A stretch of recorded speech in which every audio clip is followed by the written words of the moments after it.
আসসালামু আলাইকুম। সকল সিসিসিএনদেরকে স্বাগতম আমাদের আজকের প্রোগ্রামে। প্রতিদিনের মতো করে আমরা আজকে হাজির হয়েছে আমাদের লাইভে সিসিসিএনদের নিয়ে যে আমাদের ফেসবুক গ্রুপ, ফেসবুক লাইভ আড্ডা স্মৃতিচারণ প্রোগ্রাম, সেই প্রোগ্রামে আমরা আজকে হাজির হয়েছি। সবাই যে যেখান থেকে দেখছেন আমাদের সাথে কানেক্টেড হতে চাচ্ছেন, আশা করি সবাই ভালো আছেন, সুস্থ আছেন। আজকে আমাদের সাথে দুইজন জুনিয়র সিসিসিয়ান আছে যারা আমাদের ছোট ভাই। দুজন জুনিয়র সিসিসিয়ান, আমি একটু বলে দিই, আমার সাথে দুজন ডাক্তার আছে, ডাক্তার ছোট ভাই। সবার উদ্দেশ্য একটু বলে রাখি, আমি অলরেডি গ্রুপে যখন পোস্টটা দিয়েছিলাম তখনই বলেছিলাম যে স্বাস্থ্য পরামর্শ রিলেটেড যদি কেউ কোনো কিছু বলতে চান সেখানে আমাদেরকে লিখতে পারেন কমেন্টে, অথবা আপনারা আমাদের সাথে, আমি নিচে স্ক্রলিং করছে, সেই স্ক্রলিং এর মাধ্যমে আমাদের লিঙ্কে কিভাবে অ্যাড হবেন সেটাও কিন্তু আমি দেয়া আছে। আর আমি অলরেডি গ্রুপের কমেন্ট বক্সে দিয়ে দিচ্ছি, সেই মাধ্যমে আপনারা সরাসরি আমাদের সাথে কানেকশন হয়ে ডাক্তারি পরামর্শ নিয়ে কথা বলতে পারবেন। আমার সাথে আজকে আছে ডাক্তার সৌরভ, যাকে জয় নামে বেশি পরিচিত, 2008 বেসের সিসিসির। আর আছে ডাক্তার ইমন, সে হচ্ছে 2010 বেসের। তো ইমন, সৌরভ দুইজনকে আমাদের প্রোগ্রামে স্বাগত। কেমন আছো ভাই? ধন্যবাদ ভাইয়া। ওকে, আমাকে তোমরা দুজনে ডাক্তার, বেসিক্যালি দুজন একটা আমাকে একসাথে মিলে সময় দেওয়ার জন্য দুজনের প্রতি কৃতজ্ঞতা। ভাইয়া আপনাকে ধন্যবাদ। আপনি আপনার সততার মতো আসলে সিসিসি সকল ছাত্রছাত্রীদেরকে নিয়ে ভাইয়া যেভাবে আপনি লাইভ এনএস করতেছেন, আড্ডা দিচ্ছেন, এটা আসলে অনুপ্রেরণা। এভাবে সবাইকে একদিন পর পর মানে আমাদের স্যারদের পুরনো বড় ভাই বোনদের দেখবো, আসলে এটা কখনো কল্পনা করিনি। আচ্ছা, আমি একটা কথা বলবো ভাইয়া, মানে আপনার কাজটা হচ্ছে মানে সিসিসি স্কুলের অনেকগুলা বিক্ষিপ্ত মেয়েকে একত্রিত করার মতো আর কি। আচ্ছা, অনেক ধন্যবাদ। হ্যাঁ, আমি একটু উদ্দেশ্যটা বলি। আমাদের যে প্ল্যাটফর্ম, এই প্ল্যাটফর্মের মাধ্যমে আমরা 1900 মানে স্কুলের শুরুর প্রথম বেস থেকে 76 থেকে 2019 পর্যন্ত ম্যাক্সিমাম ছাত্রছাত্রী আমাদের সাথে কানেক্টেড আছে।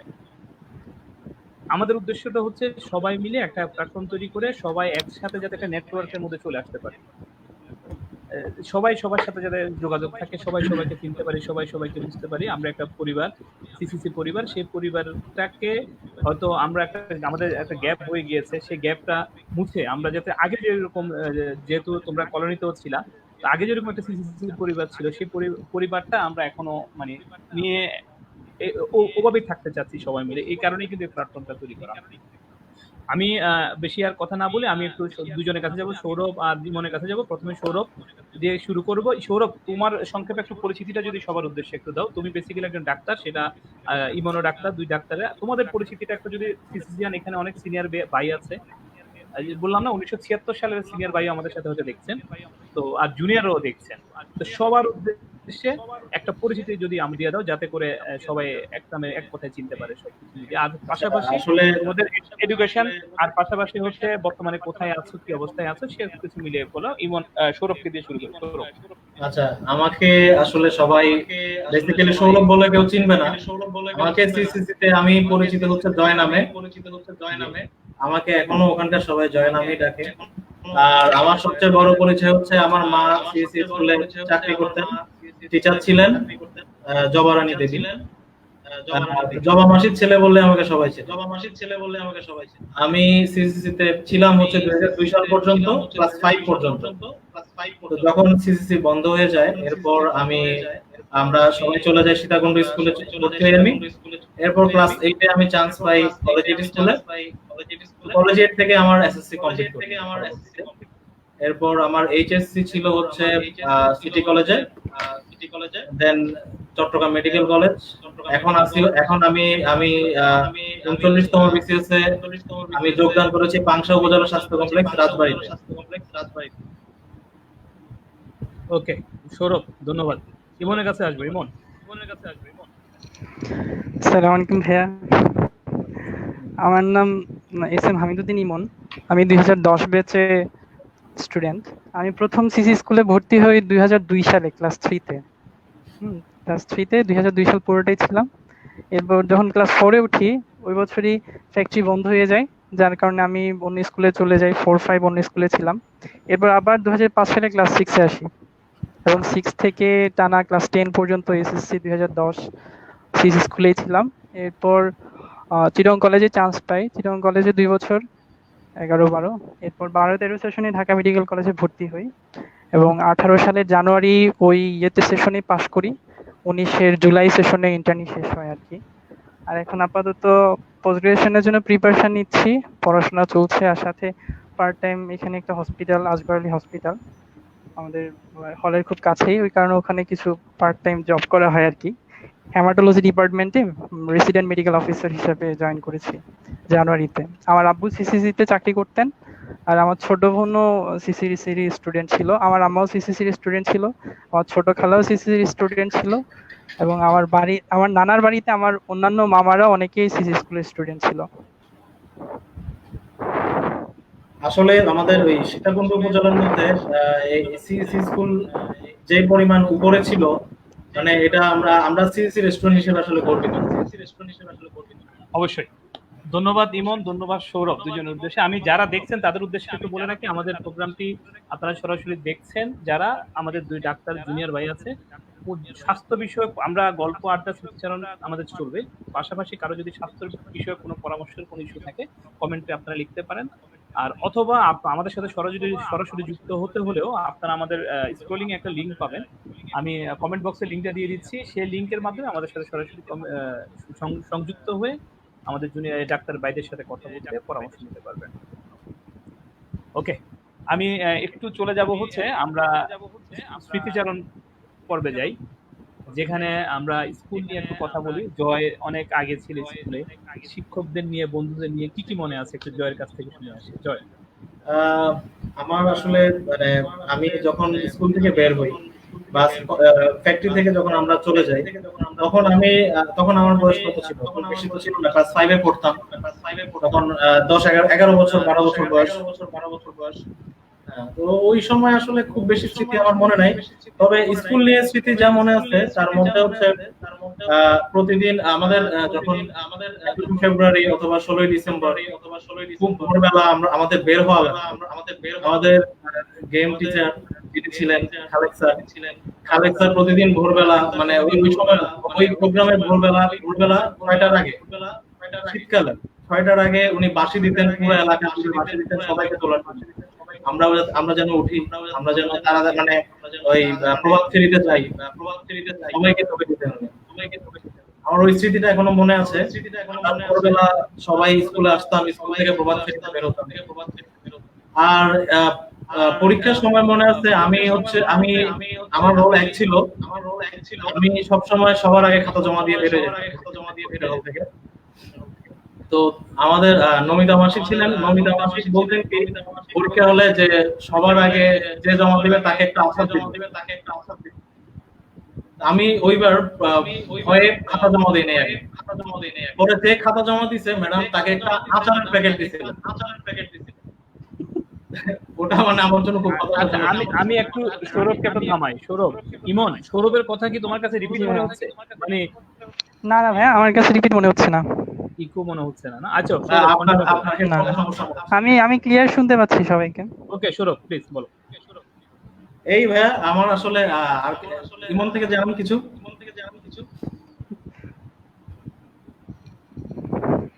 হ্যালো, আমি 2002 সালে আসি, সিসিসিতে প্রথম ক্লাস 3 তে ভর্তি হই। তো ওই সময় যারা টিচার ছিলেন এর মধ্যে নমিতা ম্যাডাম আমাদের বাংলা পড়াতেন, হোসনেরা ম্যাডাম ম্যাথ ক্লাস নিতেন, শাইলা ম্যাডাম ইংলিশ পড়াতেন, আর সেন স্যার সাধারণ জ্ঞান নিতেন। আর খুব একটা মনে পড়ছে না এই আর কি। নমিতা ম্যাডামের কথা মনে আছে, ম্যাডাম খুব ভালো মানুষ ছিল, স্টুডেন্টদেরকে মারতো। হ্যাঁ, ওটা তো খুবই ইজি, ওটা আমার এখনো পর্যন্ত মনে আছে, still now I can copy. এই আর কি, ম্যাডাম মারতো, মেরে আবার সুন্দর মতো এখানে ভ্যাসলিন লাগাই দিত, অনেক খোঁজ খবর নিত। এই আর কি। হোসনেরা ম্যাডামকে আমি খুব ভয় পেতাম, হোসনেরা ম্যাডামকে আমি সত্যি খুব ভয় পেতাম।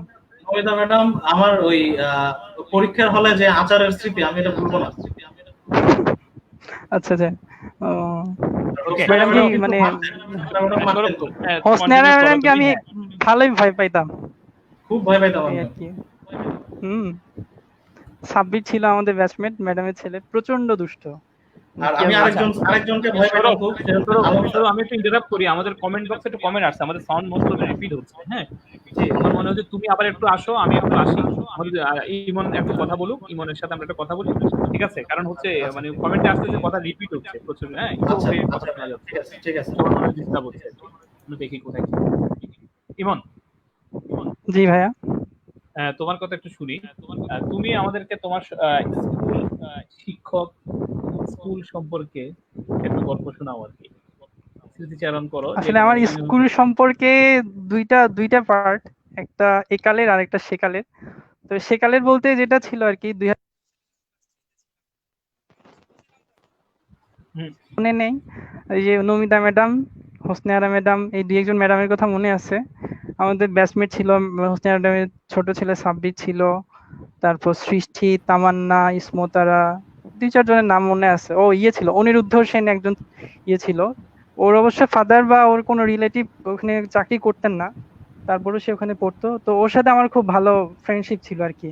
ও সম্ভবত এখন ইন্ডিয়াতে বা কোথাও আছে এরকম শুনেছি এই আর কি। আর দ্বিতীয় পর্ব যেটা হচ্ছে মানে যেটা অনেক লম্বা সময় ধরে ছিল আর কি, 2005 থেকে 2010, ক্লাস 6 থেকে ক্লাস 10।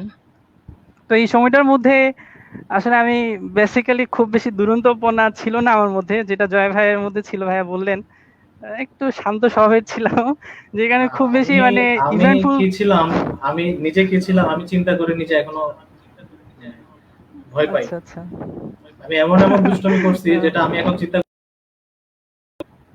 তাই দুই একটা শুনবো তাহলে ভাইয়া ইনশাল্লাহ। তা তো অবশ্যই। আর 2005 থেকে 2010 এর মধ্যে মানে আমি স্কুলে এত আদর পেয়েছি আমি, মানে আমার মানে কি বলবো, মানে সবচেয়ে ইমোশনাল একটা দিন ছিল হচ্ছে নোয়েল ফেয়ার ছিল এসএসসির। প্রচন্ড কান্না করছি, প্রচন্ড, মানে একদম মানে হেঁচকি মেরে কান্না যেটা বলে আর কি। আসলে এত তোমরা খারাপ তো লাগছে, মানে রিয়েলি সুযোগ খুবই খারাপ পাইছো, লাগছে। তোমরা কান্নার সুযোগ পাইছো, আমরা সেই সুযোগটা পাই নাই। আমি আমার সেটাই মানে সিসিসি লাইফটা এখনো মিস করি বলতে আমার স্কুল লাইফ তো আছেই, প্লাস আমাদের কলোনি লাইফটা সবচেয়ে বেশি মিস করি। হ্যাঁ, এটা এটা আসলেই অনেক মজার ছিল। আমি তো খুব বেশি ছিলাম না, মাত্র 4 মাস ছিলাম। মানে সেটাই আমার এখনো মনে আছে, প্রচন্ড মানে খুব ভালো লাগার কিছু সময় ছিল আর কি। এই আর কি ঘুরে বেড়ার অনেক জায়গা ছিল কলোনির মধ্যে। তো যাই হোক, 2005 থেকে 6 এই সময়টার মধ্যে আমি যেটা বলবো, মানে স্যার ম্যাডামদের আমি এত আদর পেয়েছি। দিলশান ম্যাডাম যেমন আমাকে ইমনি বলে ডাকতো, হুজুর স্যার আমাকে নাতি বলে ডাকতো, তারপর জাহাঙ্গীর স্যার তো আমাদের গ্রামেই বাড়ি, স্যারও খুব আদর করতো। সব আমি মানে কখনো বকা খাইছি বলে মনে হয় না। বকা শুধু একবার আমাদের নূর আলম স্যার, আমাদের হেড টিচার ছিলেন, ওনার বকা খাইছি। সেটা হচ্ছে একবার কি একটা প্রোগ্রাম, স্কুলের প্রোগ্রামে কয়েকজন 5-6 জন পুরস্কার পাইলো, তো পুরস্কার আনতে যাইতে হবে, স্কুল থেকেই যাবে, স্কুল ড্রেস পরতে হবে। তো আমি সেদিন সিভিল ড্রেসে যাই, আমার প্ল্যান ছিল ওই প্রোগ্রাম থেকে আমার এক রিলেটিভের বাসায় যাব। তো সিভিল ড্রেসে যাই, তো স্যার প্রচন্ড বকা দেয়। ওই একটা বকায় মনে আমি 5 বছরের লাইফের মধ্যে মানে প্রথম এবং শেষ ছিল। আর বাকি পুরো সময়টাই সবাই আমাকে খুব স্নেহ করতো, আদর করতো, আসলে অনেক মিস করি। আর আমার একটা দুর্ভাগ্য হচ্ছে আমি সবার সাথে যোগাযোগ রাখতে পারি নাই, এটা হচ্ছে আমার একটা বড় ব্যর্থতা এই আর কি। এই জন্য সবার কাছে সরি, এক্সট্রিমলি সরি। আচ্ছা ইমন, মানে কোন জিনিসটা মানে শিক্ষকের কোন জিনিসটা বেশি তোমাকে মানে টানে আর কি, কোন কোন শিক্ষকের বেশি করে, সেই শিক্ষকদের নাম যদি একটু বলো, কি কারণে স্পেসিফিক মানে বেশি টানে, সেইগুলো একটু যদি আমাদের গল্পটা শোনাও। আচ্ছা আচ্ছা, সব শিক্ষকই আমার তো প্রত্যেকের আলাদা আলাদা স্পেশালিটির কথা মনে আছে, মানে যতটুকু মনে পড়ে আর কি। যেমন আমাদের নুরুল আলম স্যার, স্যার যখন ডাকতেন তো প্রচন্ড ভয়ঙ্কর, মানে যথেষ্ট ভয় লাগতো। আর যখন স্যার গল্প করতেন মনে হয় যে ওনার মতো মানে কি বলবো, শান্ত শান্ত আর কি বা নেই, বা ওনার মতো এরকম ভালো কেউ নেই। এরপর আমাদের আব্দুল হাকিম স্যার ছিল, অ্যাসিস্ট্যান্ট হেড টিচার। স্যার একটু গরম ছিল, স্যারের সাথে একটু কম মেশা হয়েছে, স্যার বেশি দিন ছিলেন না, চলে গেছিলেন। আর লিটন স্যার ছিল, স্যার তো খুব মানে মায়া করতো। তারপর স্যার যখন অঙ্ক করাইতো তো চেষ্টা করতাম যে কয়েকজন এক পাশে গোল হয়ে দাঁড়াইতাম, তো আমাদের মধ্যে কম্পিটিশন থাকতো কে আগে স্যারকে খাতাটা দিবে, যার খাতে স্যার অঙ্কগুলা করবে এই আর কি। তারপর দিলশাদ ম্যাডাম তো খুব খোঁজ খবর নিত আমার, অনেক খোঁজ খবর নিত, অনেক মায়া করতো। ম্যাডাম আমাকে ইমনি বলে ডাকতো। বাংলা সেকেন্ড পার্ট ম্যাডাম এত ভালো করে পড়াইছে আমাদেরকে, আমাদের সিসি স্কুলের একটা হেরিটেজ ছিল, আমাদের সিনিয়র কয়েকটা ব্যাচে গোল্ডেন এ প্লাস মিস হইতো বাংলাতেই, আর সেটা বিশেষত সেকেন্ড পার্ট ছিল। তো ম্যাডাম সেই হিসেবে আমাদের ব্যাচে খুব মানে কেয়ার নিয়েছিল, সামাজিক বিজ্ঞান পড়াইতেন খুব, মানে খুব ইয়ে নিতেন, এই আর কি। আর জাহাঙ্গীর স্যার তো আমার গ্রামের স্যার, স্যার তো খুব মজা করতেন, অনেক গল্প বলতেন। স্যারের পুরো ক্লাসের মধ্যে আধা ঘন্টা ছিল sir lecture, not related to the lesson, আর আধা ঘন্টা ছিল স্যারের রিলেটেড টু দ্য লেসন, এই আর কি। তারপর হচ্ছে শারমিন ম্যাডাম ছিলেন, জুলজি ক্লাস নিতেন, ম্যাডাম খুব ভালো ছবি আঁকতেন, জুলজি ফিগারগুলা, ম্যাডামকে অনেক মিস করি। তারপর খালেদা ম্যাডাম ছিলেন, ম্যাডাম তো অনেক ইয়ে ছিল, অনেক আদর করতো। তারপর হচ্ছে আমাদের game teacher Abdul Khalek sir, আমি তো আবার স্কাউটও করতাম তখন, যে টুকটাক অনেক কিছু করাইছে, শুধু নাচ শেখাটা বাকি ছিল। এই আর কি, গান আবৃত্তি, তারপর ছবি আঁকা, তার মানে তুমি বিতর্ক। ভালো গান গাইতে, এটাও আমরা হ্যাঁ জানি। আমি না গান গাইতাম ঠিক ভালো তা না, এক্সট্রোভার্ট ছিলাম, পরে কেন জানি ইন্ট্রোভার্ট হয়ে গেলাম আর কি। এখনো কি গান টান গাও না নাকি? এখন আসলে খুব একটা না, এখন আসলে নাকি গাই না এখন বা খুব একটা সুযোগ হয় না। এই গান থেকে ইসলামিক গানে চলে গেছো? আমাদের ইসলামিক গান না না, এখন কোনো গানই নাই, এই আর কি। আমি লাস্ট কালচারাল অ্যাক্টিভিটিস এর মধ্যে চিটং কলেজে কবিতা আবৃত্তি প্রতিযোগিতা অ্যাটেন্ড করেছিলাম, ফার্স্ট হয়েছিলাম, ওইটাই লাস্ট, এরপরে আর কোনো কালচারাল অ্যাক্টিভিটিস অ্যাটেন্ড করা হয়নি, এই আর কি। তারপর আমাদের হুজুর স্যার ছিলেন, হুজুর স্যারের একটা মজার ঘটনা বলি। হুজুর স্যারের ঘটনা হচ্ছে, আমাদের তো প্রথম সৃজনশীল পদ্ধতি শুরু হয় বাংলার ধর্ম দিয়ে। তো স্যার আমাকে আমাদের বাংলা ধর্মে ইয়ে ছিল, রিটেন পার্টটা ছিল 60 মার্কসের। তা আমি টোটাল কাউন্ট করে দেখি আমার 60 চেয়ে বেশি আসে। স্যার আমার খাতা কখনোই পড়তো না, প্রত্যেক অ্যান্সারের শেষে 9 9 9 9 বসা যাইতো, একটা 9 ভুলে বেশি হয়ে যায়, 6টা 9-এর জায়গায় 7টা 9 হয়ে যায়, এই আর কি। মানে টোটাল 60 চেয়ে বেশি মার্কস হয়ে যায়। তারপর আর স্যারদের মধ্যে কমার্সের স্যাররা ছিলেন, রনক স্যার ছিলেন, সোহেল স্যার ছিলেন, ওনারা অনেক মানে খোঁজ খবর নিতেন, অনেক আদর করতেন, এই আর কি। আমি সবার খুব আদর পেয়েছি, এটাই আমার সবচেয়ে মানে স্মৃতি। আমাদের সময়কার অনেক স্যার তোমাদের সময় ছিল তাহলে? ইয়ে ছিল, আব্দুল খালেক স্যার ছিল, হুজুর স্যার ছিল, আলম স্যার ছিলেন, আলম স্যার ছিল, হ্যাঁ আলম স্যার ছিল। আলম স্যারকে এই তিনজনই তো। আমি আলম স্যারের কাছে আমার মনে আছে ক্লাস 5 এ বৃত্তি পরীক্ষার জন্য আমি আলাদাভাবে স্যারের কাছে পড়ছিলাম। স্যার আমাকে স্যারের খাতাটা আমার স্যার কাছে আপনাদের কি নিত? আমাদের অবশ্য তখন কেমিস্ট্রি নিতেন, কেমিস্ট্রি আর ম্যাথ নিতেন আমাদের বেশিরভাগ। ক্লাস 5 এ তো উনি ক্লাস নিতেন না। আমাদের ক্লাস 5 এ ম্যাথ পড়াতেন হচ্ছে হোসনে আরা ম্যাডাম পড়াতেন, ইংলিশ মাঝে মাঝে সাইফুল স্যার পড়াতেন। সাইফুল স্যার ছিলেন আমাদের সময়। সাইফুল স্যার, হ্যাঁ সাইফুল স্যারকে আমরাও পাইছি, ক্লাস 6 এ এক বছর স্যারকে পাইছিলাম, পরে স্যার চলে যান। স্যার ছিলেন, স্যার ভালো ছিলেন। স্যার খুবই ভালো। স্যারের সাথে আমার চট্টগ্রামে অনেকবার দেখা হয়েছে, দুবার তিনবার দেখা হয়েছে। আমাদের আলম স্যারের কাছে আমি ক্লাস 5 এ থাকতে ম্যাথ পড়ছিলাম বৃত্তি পরীক্ষার জন্য আলাদাভাবে। স্যার আমার খাতায় এখন মানে গুরুত্ব, তারপর হচ্ছে কোণ, মানে এই যে ডেফিনিশন গুলো লিখে দিয়েছিলেন, ওটা খাতাটা আমার কাছে এখনো আছে। এখনো আছে, এখনো রেখে দিয়েছি। স্যার আমাদের জ্যামিতি পড়াইতেন, জ্যামিতি ওই যে অনুশীলন যেগুলো ছিল না এক্সট্রা, হ্যাঁ অনেক এক্সট্রা গুলো। হ্যাঁ এত ভালো পড়াইতেন, মানে কি বলবো, মানে সত্যিই ভালো পড়াইতেন। আর আমার একটা মজার কথা বলি, সেটা হচ্ছে আমি যদিও সিসি স্কুলে পড়ছি, এটা মানে কি বলবো মফস্বল বা গ্রাম বলি, আমার পরবর্তী লাইফে স্কুল কলেজে বা মেডিকেলে এসে কখনো মনে হয় না যে আমি গ্রামের কোন স্কুলে পড়ছি। আমি আমার সারাউন্ডিংস এর সাথে এত কোপ আপ করতে পারতাম, আমাদের স্কুলটা আসলেই মানে ওই এলাকায় অনেক দূর আগানো। আসলেই তাই। ইকো হচ্ছে মনে হয়। জয়, কোনো সমস্যা নাই, তারপর আমরা এবার চলতে হবে, বোঝা যাচ্ছে কোথাও না কোথাও প্রবলেম হচ্ছে। হোয়াটএভার। ইমনের কাছে আমারটা কি হচ্ছে ভাইয়া? ইমন তোমারটা সবচেয়ে ক্লিয়ার। জি ভাইয়া। না তোমার ঠিক হচ্ছে না। তাই না? আমার পারফরম্যান্স তাহলে খুব ভালো প্রথম হিসাবে।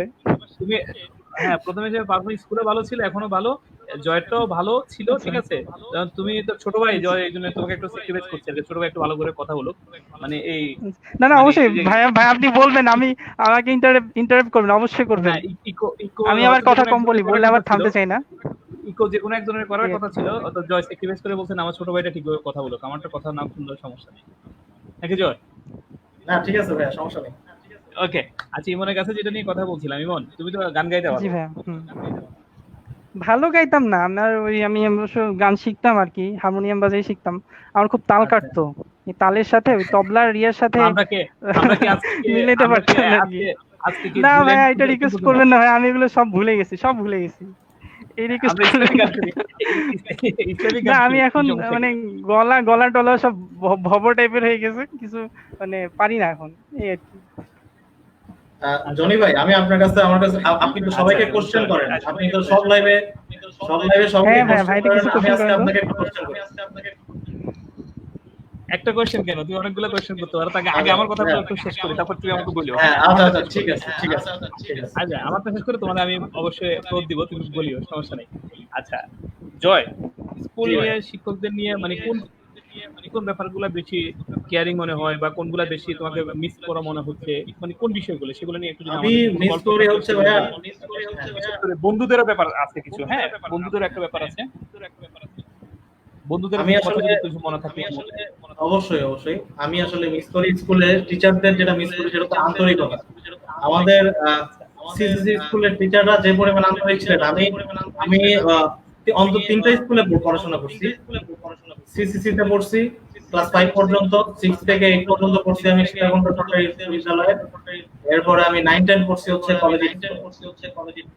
আমার সিসিসি তে আমি যে পরিমাণ আন্তরিকতা পাইছি, স্যার ম্যাডামরা যেভাবে আমাদের শাসন করতেন, আবার আদর করতেন, একদম বাবা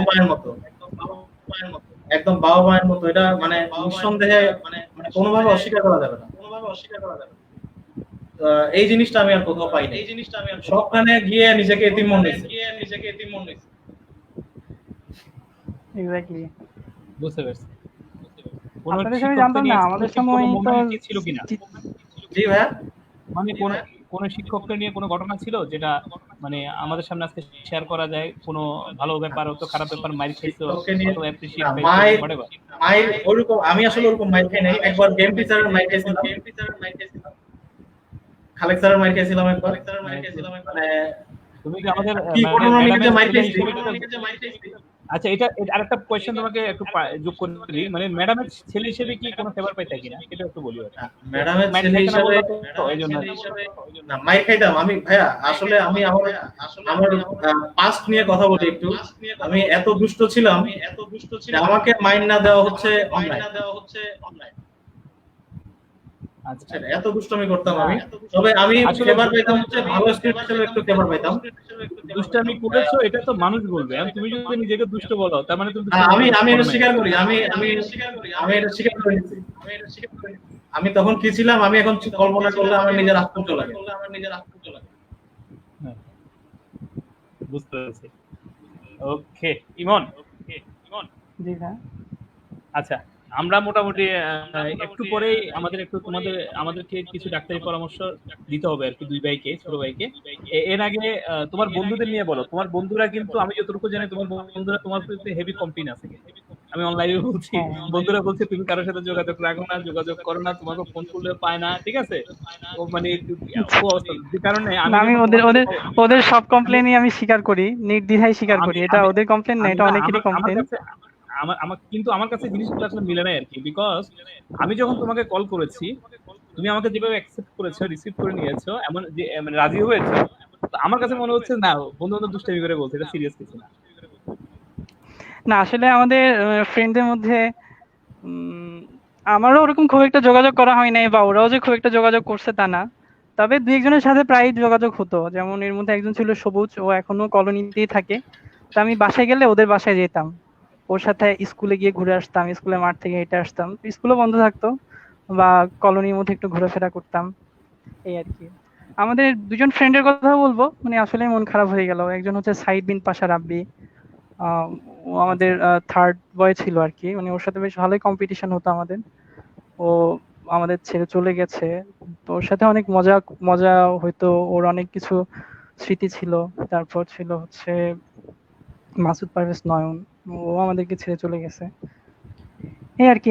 স্বজন ছিল, দীপায়ন ছিল, ওদের সাথে খুব মজা করতাম। ওরা আমাকে একটা বিশেষ নামে ডাকতো, এই আর কি। আমি ওদেরকে অনেক নামেই ডাকতাম। দীপায়নকে এখনো সবাই দাদু নামেই চেনে। তারপর নয়ন ছিল ওদের সাথে, তারপর এদিকে নিশাদ ছিল, সাইফুল ছিল, আর অনেকেই ছিল। মানে কি বলবো, মানে এখন সবার কথা মনে করতে পারতেছি না, এই আর কি। ভালো সময় ছিল, অনেক ভালো সময় কাটছে। ওকে, স্পেশালি কোন কোন বন্ধুর কথা বেশি মনে পড়ে? বন্ধুদের মধ্যে আমার সাইদ বিন পাশা রাব্বির কথাটাই বেশি মনে পড়ে, কারণ ওর সাথেই বসতাম তো। আমার রোল এক ছিল, নীলুফার সুলতানের নীলু, ওর রোল 2 ছিল, আর থার্ড ছিল সাইদ বিন পাশা। তো ওর সাথেই বসতাম, অনেক অনেক মজা করতো, প্রচন্ড দুষ্ট ছিল, মানে জয় ভাই ক্যাটাগরি আর কি। তো ওর কথা মাঝে মধ্যে মনে পড়ে। স্কুল থেকে আসার পরের থেকে ওর সাথে আর কখনো দেখাই হয় নাই, এই আর কি। আমাদের ছিল জিফাত রহমান সাগর, ও মাঝে মধ্যে যোগাযোগ করার চেষ্টা করছে, কিন্তু মানে তখন আমি আসলে ইন্টার নিয়ে পরে একবার ইন্ডিয়া গিয়েছিলাম, তো আমার মোবাইলটা বন্ধ ছিল, এই কারণে আমি আসলে রিসিভ করতে পারি নাই, এই আর কি। আচ্ছা, তো এখন মানে বন্ধুদের আমি চেয়েছিলাম যে তোমার বন্ধুরা যাতে তোমার মানে তুমি যে মানে ফোন রিসিভ করতে ব্যস্ততার কারণে ফোন রিসিভ করতে পারছো না। আমি না না, অত ব্যস্ততা না, আসলে অত ব্যস্ততা না। আমার একটা দুই একটা খারাপ অভ্যাস আছে, এর মধ্যে একটা হচ্ছে আননোন নাম্বারটা একটু কম রিসিভ করা হয়। আমি তোকে ইজি করে দিই, কারণ এটা ফ্রেন্ড সার্কেল, তো ফ্রেন্ড সার্কেলের ভুলটা আজকে তুমি ভাঙাই দিবা। হ্যাঁ, এই জন্য বেসিক্যালি কথাগুলো এখন না শিওর, সবাই আমাকে ফোন দিবে, আমি এটাই চাই, আমি সবার সাথে যোগাযোগ রাখবো ইনশাল্লাহ। না এমন কোনো বিশেষ কিছু না যে অনেক ওদের ছেড়ে অনেক আগে চলে গেছি ওই জন্য যোগাযোগ, না ওরকম কিছুই না ভাই, একদম টোটালি কিছু না ওরকম। অনেকের নাম্বার আছে, অনেকের নাম্বার নাই। আর আমি তো আপনি জানেনই সোশ্যাল মিডিয়াতে মানে খুব একটা আসা হয় না। এক হোয়াটসঅ্যাপ, যেটা মাঝে মধ্যে অনেক পেশেন্টরা ওই যে রিপোর্ট পাঠায়, অনেক কিছু দেখাইতে চায়, ওটা ইউজ করা হয়। আর ওই যে ইমেইলটা মোটামুটি রেগুলার চেক করা হয় আর কি। আর ফেসবুক বা এগুলাতে মানে খুব কম আসছি আমি, যার কারণে সবার সাথে যোগাযোগ ওভাবে রাখতে পারি নাই আর কি। এজন্য সবার কাছে আমি এক্সট্রিমলি সরি, সবার কাছে মাফ চাচ্ছি। No problem.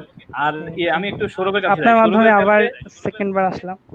না, এই কারণে আমি বারবার কথাটা তুলছি যাতে তোমার বন্ধুরা তোমাকে ভুল না বুঝে। তুমি যথেষ্ট কর্ডিয়াল, খুব ভালো একটা ছেলে।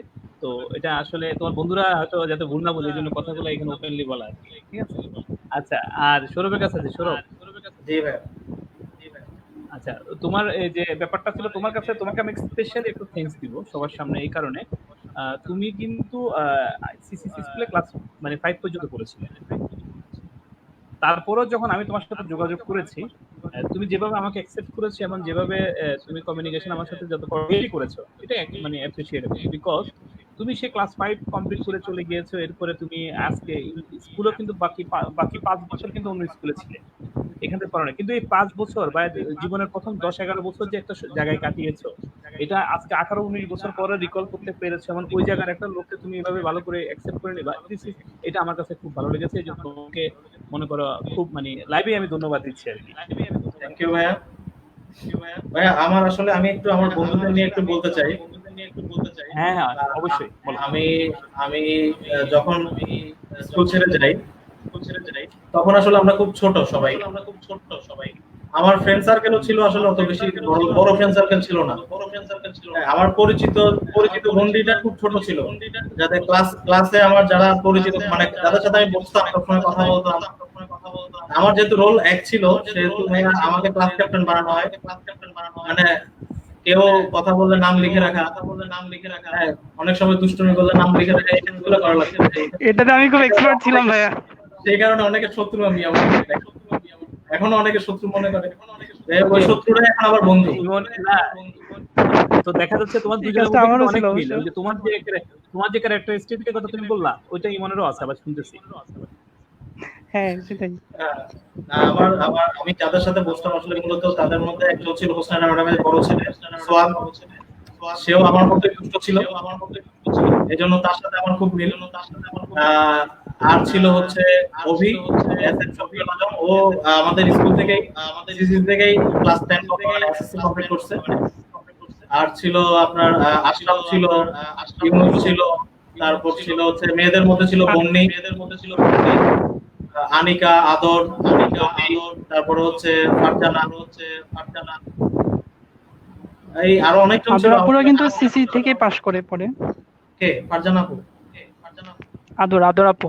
হ্যাঁ, আদর থেকে পাস করছে। হ্যাঁ সিসি থেকে পাস করছে। না আমি এরপরও কিন্তু আমি গত 15-16 দিকে 3 বার অন্তত সিসি থেকে গেছিলাম। আদরদের বাসায় গেছি, আদরের সাথে দেখা হয়েছে, কিন্তু ওর সাথে এখন আর কমিউনিকেশন নাই।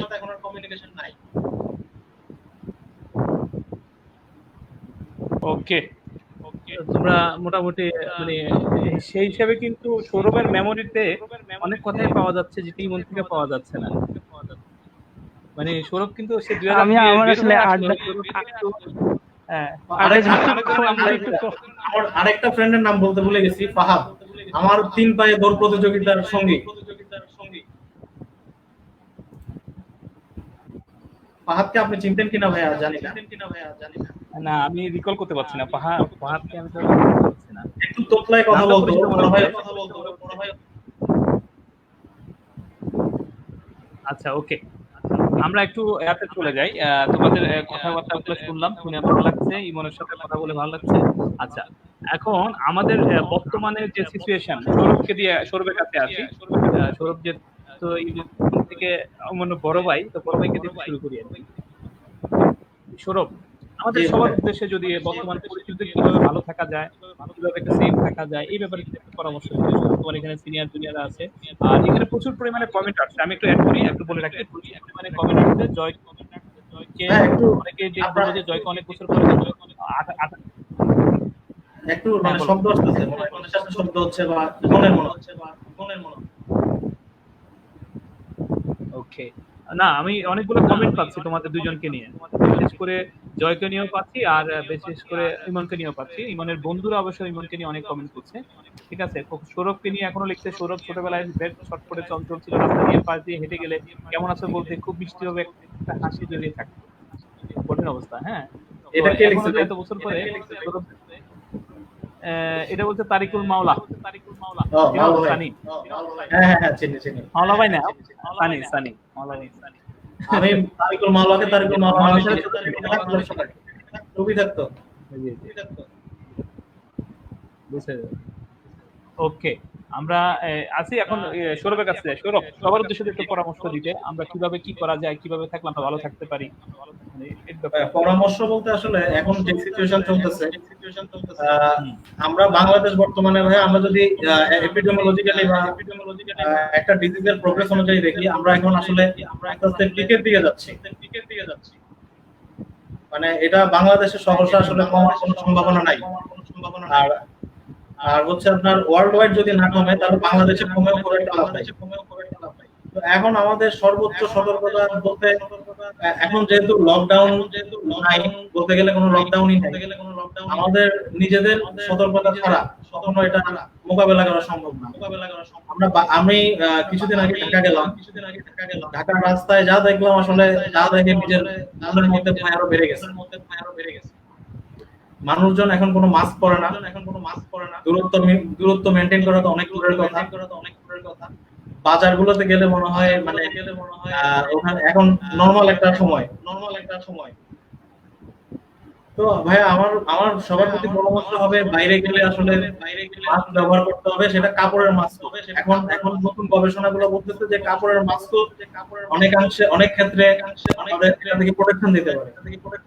বাজার থেকে আসার পর বা বাইরে থেকে আসার পর সাথে সাথে আমরা অন্তত 15 থেকে 20 মিনিটের জন্য হাত ধুবো, গোসল করব, যে কাপড় পরে বাইরে যাব সেই কাপড়টা আমরা ওয়াশ করে ফেলি বা ভিজিয়ে রাখি। আর আমি তো বর্তমানে ভাইয়া সরকারি হাসপাতালে পরিস্থিতি যা দেখতেছি, এটা হচ্ছে আপনার আমাদের এখানে প্রচুর রোগী আছে, প্রচুর পেশেন্ট আছে, কিন্তু মানে সাইন সিম্পটম ছাড়া আমরা এখন রোগী পাচ্ছি। মানে কোনো ধরনের শ্বাসকষ্ট নাই বা কাশি নাই, কফ নাই, জ্বর নাই, মানে কোনো সিম্পটম নাই, সিম্পটম ছাড়াই পেশেন্ট পাচ্ছে, এরকমই তো। সিম্পটম ছাড়া এখন পেশেন্ট পাওয়া যাচ্ছে, যারা আসলে কেরিয়ার। এই ক্যারিয়ারটাই আসলে মানে আমাদের মধ্যে ছড়ায় বেড়ায়।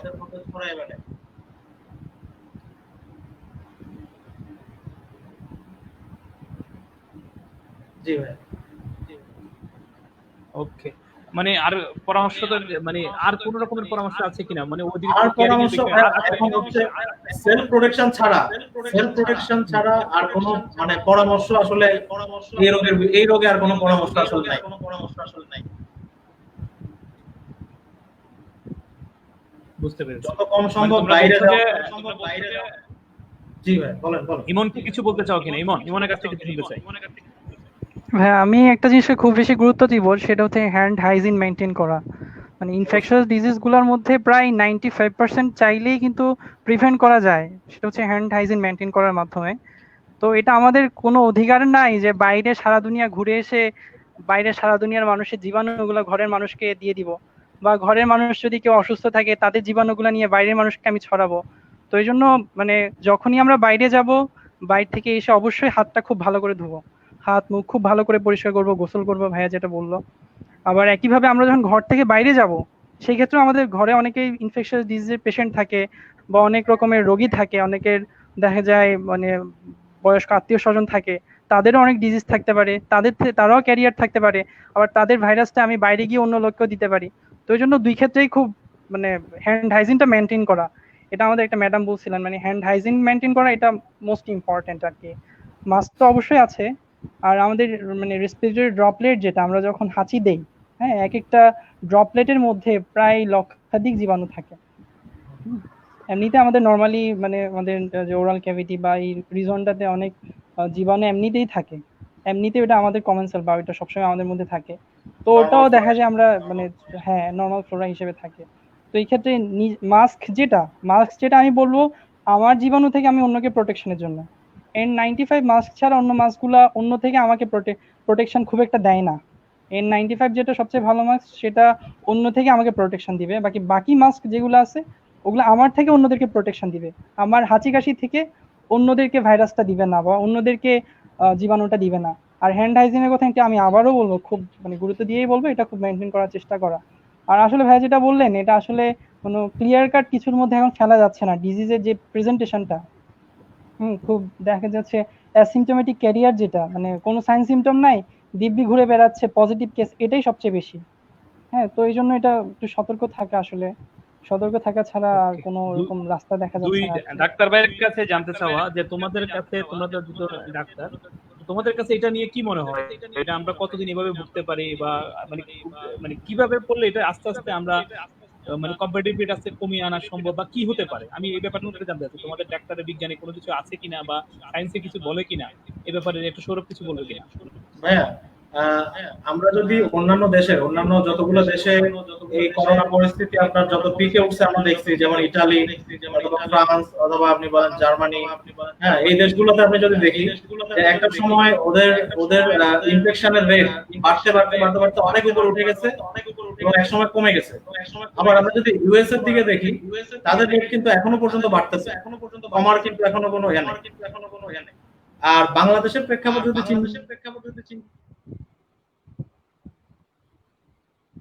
হ্যালো, শুনতে পাচ্ছি না ভাইয়া। হ্যালো, সৌরভ মুসলিমের নেটওয়ার্ক আবার হ্যাং হয়ে গেছে। ইমন, সৌরভ মনে নেটওয়ার্কের সমস্যা করছে, সে আবার একটু আসবে।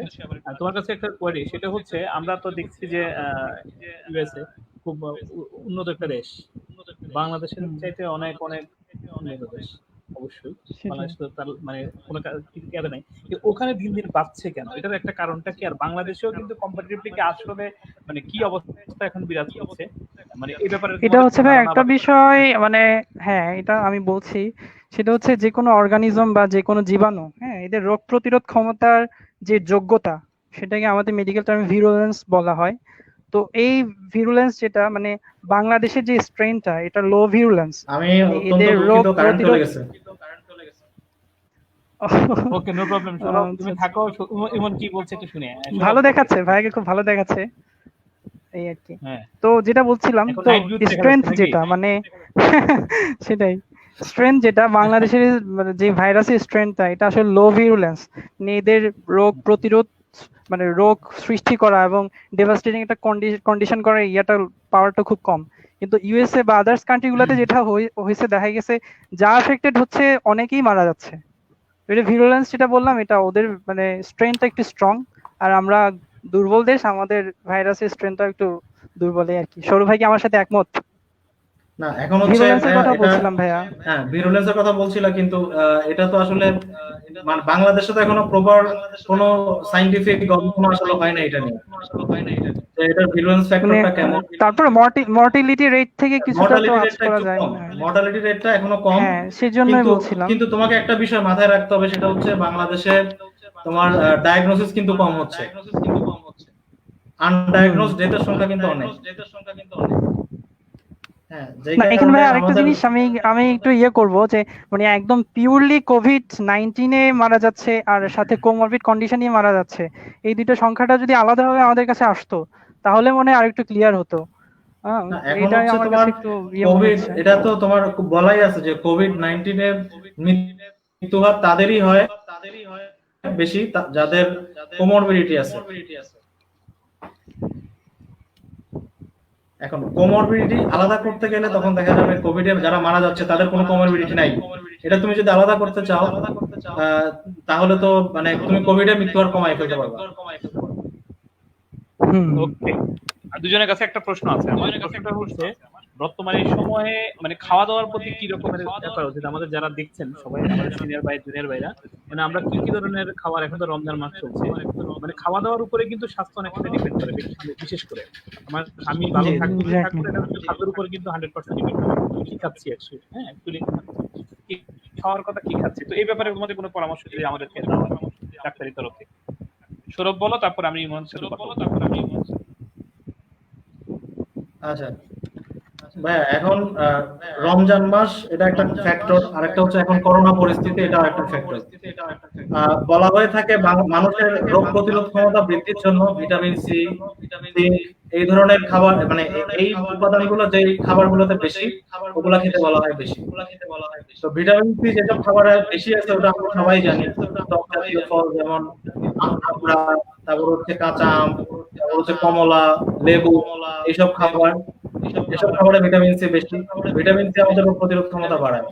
এবং জিঙ্ক সমৃদ্ধ খাবার, জিঙ্ক সমৃদ্ধ খাবারগুলো, অথবা অনেকে আমরা এখন বলি যে জিঙ্কের জিঙ্কের বড়ি খেতে বলা হয় আলাদাভাবে, যাতে রোগ প্রতিরোধ ক্ষমতা বাড়ে। জিঙ্ক সমৃদ্ধ খাবারের পরিমাণ আসলে আমাদের কম, খুব বেশি আমাদের আমাদের যে ফুড হ্যাবিট তাতে জিঙ্ক সমৃদ্ধ খাবার আসলে আমাদের খুব একটা খাওয়া হয় না।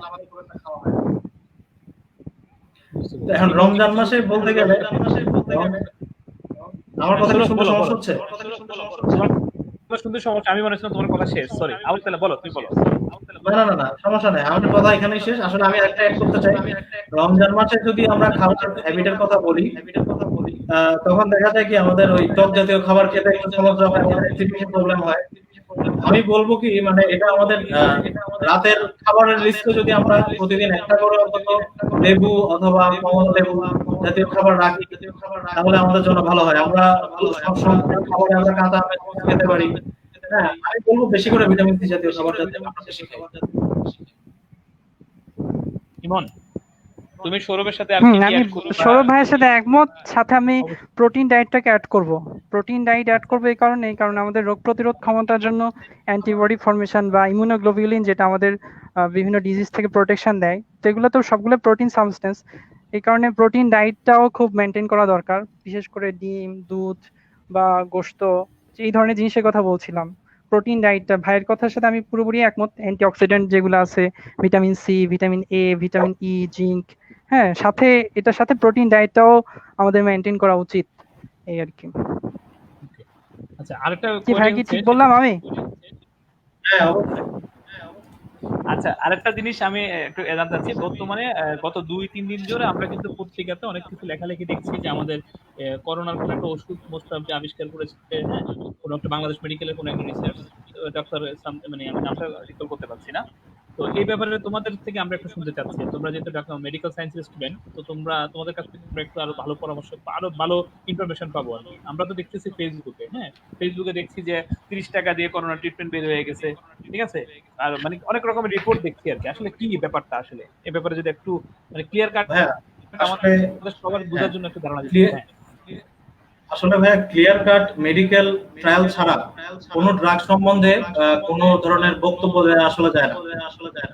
হ্যাঁ, আমি যদি 50-60 জন পেশেন্টের উপর ট্রায়াল করি, হ্যাঁ, ওই ট্রায়ালের রেজাল্টের উপর নির্ভর করেও কিন্তু আমি কোনো আমি দিতে পারবো না, ঘোষণা দিতে পারবো না যে আমার এই ওষুধটা কার্যকর। এই ওষুধ এর আগেও আমরা দেখেছি যে হাইড্রোক্সিক্লোরোকুইনের কথা, অথবা আমরা আরেকটা অ্যান্টিভাইরাল ড্রাগের নাম শুনেছি, ডাক্তার নাম মনে আছে না আমার এখন, ইমন নামটা কি ছিল? একটা অ্যান্টিভাইরাল ড্রাগ যেটা জাপানে, টেনোফবিট। হ্যাঁ টেনোফোবিক, ওটার ওটার ইফেক্টিভনেস এর কথা শুনেছি। তো আমরা আসলে এগুলা আলটিমেটলি আবার ইউএসএফডিএ বলেন বা অন্য যারা এই বড় বড় প্রতিষ্ঠানগুলো আমাদের ড্রাগ নিয়ে কাজ করে, ড্রাগ অ্যাডমিনিস্ট্রেশন নিয়ে কাজ করে, তো ওরা কিন্তু এগুলো আসলে অ্যাপ্রুভ করে নাই পরবর্তীতে। তো এটা আসলে এখনো গবেষণার বিষয়, যে মানে স্পেসিফিক কোন ড্রাগ বের করা। 60-70 জন ওষুধ দেখা যাচ্ছে স্কেবো, মোস্ট প্রবলি আমি যদি নামটা ভুল না করি, ডেল্টা ফার্মার একটা ওষুধ দিয়ে বলছে যে এটা করোনার জন্য খুব মানে ভালো ওষুধ, এটা করোনা খেলে করোনা ভালো হয়ে যায়। এটার ব্যাপারে কি কোনো বলার আছে কিনা? আমরা তোমাদের হ্যাঁ, আমরা এটিপিক্যাল নিউমোনিয়ার কেসগুলোতে আমরা সাধারণত ডক্সিসাইক্লিনটা ইউজ করি। হ্যাঁ, ডক্সিসাইক্লিন অনেক ক্ষেত্রে এটিপিক্যাল নিউমোনিয়াতে ডক্সিসাইক্লিন ইউজ করা হয়। এখন সেই হিসেবে এটা এক ধরনের এটিপিক্যাল নিউমোনিয়ার কেস, মানে করোনাটা আসলে মূলত এক ধরনের নিউমোনিয়া তৈরি করে, রেসপিরেটরি ইনফেকশন করে। তো এক্ষেত্রে ডক্সিসাইক্লিন হয়তো কাজ করতে পারে, কিন্তু কিভাবে কাজ করবে এটা প্রত্যেকটা ড্রাগের একটা মোড অফ অ্যাকশন আছে। এই ডক্সিসাইক্লিনটা আমাদের করোনার যে জীবাণু ভাইরাস তার বিরুদ্ধে কিভাবে কাজ করবে সেই থিওরি কিন্তু এখনো আমাদের আসে নাই, সেই থিওরি কিন্তু এক্সপ্লেইন করে নাই এখানে। এক্ষেত্রে আমার মনে হয় কি এর আগেও জেনারিক নেম দিয়ে না দিয়ে প্রোডাক্টের আপনার ব্যবসায়িক নাম যেটা ইউজ করা হয়, যেমন আমরা বলি স্ক্যাবোটা কিন্তু এখন সেল হবে প্রচুর পরিমাণে, ঠিক না? তো এটা আসলে এক ধরনের ব্যবসায়িক নাম দিয়ে বলা যায়। আচ্ছা, বুঝতে পেরেছি। ইমন, তোমার কিছু বলার আছে কিনা এবারে? আমরা তোমার কাছে এটা শুনি। বলার আছে বলতে হ্যাঁ, বলার তো অবশ্যই আছে। মানে অবশ্যই হ্যাঁ। এখনো তো সব অন দা ওয়ে চলছে আর কি।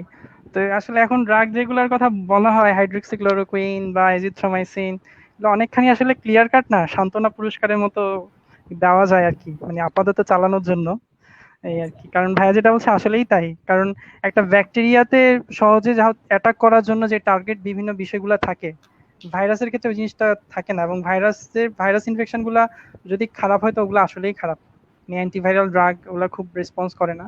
তো এই ক্ষেত্রে যেখানে আরএনএ ভাইরাসটা তো আরো খারাপ। হ্যাঁ, আরএনএ ভাইরাস তো আরো খারাপ, এক্স্যাক্টলি, আরএনএ ভাইরাস তো আরো খারাপ। তো হাইড্রোক্সিক্লোরোকুইন যেটা, এটা আসলে মানে যেটা এটার মেকানিজম যেটা আমি শুনেছিলাম, আমাদের একটা সেমিনার হয়েছিল ইয়েতে হসপিটালে। তো এটা মানে রিসেপ্টরটাকে ব্লক করে রেসপিরেটরি ট্র্যাক্টে এবং আমাদের গ্যাস্ট্রোইন্টেস্টাইনাল ট্র্যাক্টে, কি বলবো, শ্বাসতন্ত্র এবং পরিপাক তন্ত্রের যে সেলটাতে ভাইরাসটা গিয়ে বাইন্ড করবে, ওই ভাইরাসের রিসেপ্টরটাকে ব্লক করে, এটা মানে স্টাডিতে বলেছেন। তো আসলে ইফেক্টিভ খুব বেশি না, তারপরেও কিছু চলে। কারণ প্রোফাইলেকটিক যাদেরই চিন্তা করতেছে যে করোনা হইতে পারে বা একটু লক্ষণ দেখা যাচ্ছে, তাদেরকে এটা প্রোফাইলেকটিক ডোজে শুরু করা হচ্ছে। আর সাথে অ্যাজিথ্রোমাইসিন যেটা জিমেক্স 500 মিলিগ্রাম নামে পাওয়া যায়, এটাও চলছে। এটা ডক্সিসাইক্লিন, এগুলো সব মিলাই মোটামুটি আর কি। কিন্তু ক্লিয়ার কাট এখন ওরকম কোনো এভিডেন্স নাই ভাইয়া, যেটা বললো আসলে ক্লিনিক্যাল ট্রায়াল ছাড়া কোনো একটা ড্রাগকে হ্যাঁ স্পেসিফিক মানে বলা যাবে না যে এটার জন্য এটা। হ্যাঁ, এই আর কি বিষয়টা। বুঝতে পেরেছি। অ্যাটিপিক্যাল নিউমোনিয়াগুলো আসলেই খারাপ, এই আর কি। ওকে, তাহলে তোমাদের কথা শুনে আমাদের যেটা মানে আমি একটু মানে এইভাবে আসতে পারি যে এখানে আমাদের এখন নিজস্ব রোগ প্রতিরোধ ক্ষমতা বাড়াতে হবে, নিজেদের সাবধানতা নিজেদেরকে অবলম্বন করতে হবে, নিজেরাই মানে নিজের সাবধানতা নিজেকে অবলম্বন করে আমাদেরকে মুভ করতে হবে সামনে। তোমার বাসা থেকে বের হচ্ছি, নিজের সেফ সাইড, যেমন মাস্ক পরা, যেমন N95 এর মাস্কের কথা বলেছে সৌরভ, না ইমন বলেছে মোস্তাফি, যেটা দিয়ে হয়তো আমরা অন্য কারোর জীবাণু থেকে নিজেকে সুরক্ষা করতে পারবো। না N95 থেকে আমি নিজেকে প্রোটেক্ট করতে পারবো, অন্যগুলা থেকে আমি নিজেকে প্রোটেক্ট করতে পারবো না, কিন্তু আমার থেকে অন্যদেরকে আমি ছড়াবো না। এক্স্যাক্টলি, এই ব্যাপারটা একটা আছে। তো আর আমাদের খাওয়া দাওয়ার একটু মানে ঠিক করতে হবে, পাশাপাশি মানে পুষ্টিগুণ সম্পন্ন খাদ্যদ্রব্য আমাদেরকে গ্রহণ করতে হবে, এটাই তো। তো এটা ছাড়া আপাতত মানে নিজেরা অ্যাওয়ারনেস হওয়া ছাড়া। আর আরেকটা বিষয় আমি একটু বলতে চাই, এটা কোনো মানে নাই আর কি, সেটা হচ্ছে যে এটা নিয়ে আসলে ভয়ের কিছু নাই। কারণ আমার মনে হয় কি মানে করোনা বাংলাদেশে মারাত্মক আকারে ছড়াবে এবং বাংলাদেশের হিসাবে এটার ভিরুলেন্স আসলে কম। আমার ইমন যেটা বললো, ভিরুলেন্স কম মানে রোগ মৃত্যু হার কিন্তু বাংলাদেশের তুলনামূলক অন্যান্য দেশের তুলনায় কম। তো করোনা আলটিমেটলি ধরে রাখেন সব মানে আমরা হবে। তো এটা নিয়ে আসলে ভয়ের কিছু নেই। করোনাকে আমরা অনেকটা মনে হচ্ছে যে অনেকটা এইডস এর পর্যায়ে নিয়ে গেছি। করোনা হইলে আশেপাশের মানুষজন এমন ভাবে অ্যাওয়ার হয়েছে যে তাকে পারলে করে রাখে। বুঝতে পেরেছি। আমি আমি আরেকটা এক্সট্রা ইনফরমেশন না বলতে চাই, সেটা হচ্ছে এটা এনভেলপ হ্যাঁ, ভাইরাস। এনভেলপ ভাইরাসগুলোর একটা ক্যারেক্টার হচ্ছে যেগুলা খুবই susceptible to any kind of কি বলবো ডিটারজেন্ট, সাবান বা যে কোনো ধরনের hand wash, liquid hand wash যেগুলো আছে। ওই জন্য এটা আমরা করতে পারি, সবাই পকেটে ছোট হ্যান্ড ওয়াশের কোনো কন্টেইনার রাখতে পারি, যেটা অনেক সময় দেখা যায় যে নেজাল ড্রপ, আই ড্রপ ওগুলো আমাদের বাসায় পড়ে থাকে। আমি যেটা করি, এটা আমার সবসময়ের হ্যাবিট, আমি সবসময় এখানে হ্যান্ড ওয়াশ ভরে আমার পকেটে সবসময় রাখি। তারপর হ্যান্ড স্যানিটাইজার, যেগুলা পকেট হ্যান্ড স্যানিটাইজার ওগুলো পাওয়া যাচ্ছে এখন, ওগুলা সাথে রাখা। এটা এটা এটা আসলে আমরা চেষ্টা করতে পারি, এটা সবসময়ের জন্যই পকেটে একটা ছোট লিকুইড হ্যান্ড ওয়াশ রাখা, এটা আসলে সবার জন্যই দরকার। যে কোনো জায়গাতে দেখা যায় যে কোনো কিছু ধরতে হয়, পরে আবার দেখা যাচ্ছে খাচ্ছি, তো এই সমস্ত বিষয় থেকে একটু সেফ থাকা। আচ্ছা, ওকে, ধন্যবাদ। আমরা মোটামুটি একটা বেসিক কিছু জিনিস জানলাম আর কি। আর এখন একটু যেটা হচ্ছে আমাদের তোমাদের জুনিয়র ভাইদের উদ্দেশ্যে একটু ক্যারিয়ার পরামর্শ দাও। তোমরা তো ডাক্তারি দুজনেই কমপ্লিট করেছো, এই ক্ষেত্রে না না ভাই, এটা আমি খুব নেগেটিভ কাউন্সেলিং করব, আমার মনে হচ্ছে আপনি শুরু করলে ভালো হয়। আমরা নেগেটিভ কাউন্সেলিং বলতে গেলে সৌরভ দিয়ে শুরু করি, তারপর ইমনের সাথে শেষ করব। সবকিছু আমাকে দিয়ে শুরু করলে কি হবে? ইমন শুরু করুন এই বিষয়ে। ইমন না ভাই, এটা আপনার মানে কি বলবো, আপনি এটা পাওয়ার যোগ্য, কারণ আমি নিজে সিনিয়র। না না ভাই, এটা আমি ডিমোটিভেটেড হয়ে যাবে সবাই। এটা আপনি বলেন, আপনি শুরু করেন। একটা ছোট আমি অ্যাড করব, সমস্যা নেই, আপনি একটা পরামর্শ দাও। শুরু করেন, আমি অ্যাড করব। পরে তোমরা ডাক্তার তোমরা হয়েছো, ওরা কিভাবে তোমাদের কাতারে আস্তে আস্তে করতে পারবে, এই ব্যাপারে সৌরভ তুমি একটু বলো। আমি আপনাকে সৌরভ ভাই অনেক ঘামছে, আসলে ভাই এক্সস্টেড হয়ে যাচ্ছে, খুব গরম লাগছে। আমি আসলে আপনাকে ভাইয়া, জনি ভাই, আমি আপনাকে বলি, আপনি এখন বাংলাদেশে বর্তমানে যত ডাক্তার আছে, আপনি যাকে জিজ্ঞাসা করেন সেই বলবে ছেলে মেয়েকে ডাক্তারি পড়ানো দরকার নাই। ডাক্তারি পড়ানোর দরকার নাই, না, দরকার নাই। এটা আপনি ওই যে ইমনকে জিজ্ঞেস করেন, ইমন কি বলে দেখেন। আচ্ছা ভাই, বলতে গেলে তো অনেক কথাই, আসল কথা আমি এক কথাই বলবো যে কেউ যদি চায় যে নিজের লাইফকে বিজি করবে, যে কেউ বিজি থাকতে পছন্দ করে, তার জন্য one and only option positive লাগাবো। ওকে, আমি দুইজনের উদ্দেশ্যে বলবো, আমরা পজিটিভ কথা বলবো ইনশাআল্লাহ। আমাদের ছোট ভাইরা হ্যাঁ, না ওটা অবশ্যই, মানে এটা ফান করা, মানে প্রত্যেকেই জানে আসলে যার যার সেক্টরের অবস্থা, মজা করতেছে। এটা আসলে সব সেক্টরে আসলে ব্যস্ততা থাকে, সব সেক্টরে ব্যস্ততা থাকে। আমরা একটু বেশি ব্যস্ত থাকি বলতে গেলে, আবার আমরা অনেক সময়ও পাই, আমাদের এনজয়মেন্টের অভাব হয়। আমরা যে পরিমাণ এনজয়মেন্ট করি এটা মনে হয় না আর কোনো সেক্টর করতে পারে। তো আমি আমার ছোট ভাইদের উদ্দেশ্যে বলবো যে যদি মানুষের সেবা করতে চাও বা মানুষের কাছে যাইতে চাও, আসলে কোনো প্রফেশন কিন্তু সাধারণ মানুষের কাছে গিয়ে কাজ করতে পারে না। একমাত্র এটা আমাদের পক্ষে সম্ভব হয় যে সাধারণ আমরা এখানে যখন আউটডোরে বসি বা আমরা যখন ইমার্জেন্সিতে পেশেন্ট দেখি, তখন এমন লেভেল থেকে মানুষজন আসে যাদেরকে আপনারা কিন্তু রিচ করতে পারেন না। সত্যি কথা, এটা আপনারা কখনো রিচ করতে পারেন না। আপনারা এমন জায়গায় থাকেন যেখানে সাধারণ মানুষ আপনাদের কাছে যায় না। আমি তাদেরকে বলবো যে তারা যদি সাধারণ মানুষের সেবা করতে চায় বা সাধারণ মানুষের সাথে কথা বলে তারা কিভাবে বাঁচে, তারা কিভাবে লাইফ লিড করে এটা জানতে চায়, তাহলে অবশ্যই আমাদের প্রফেশনে আসাটা উচিত।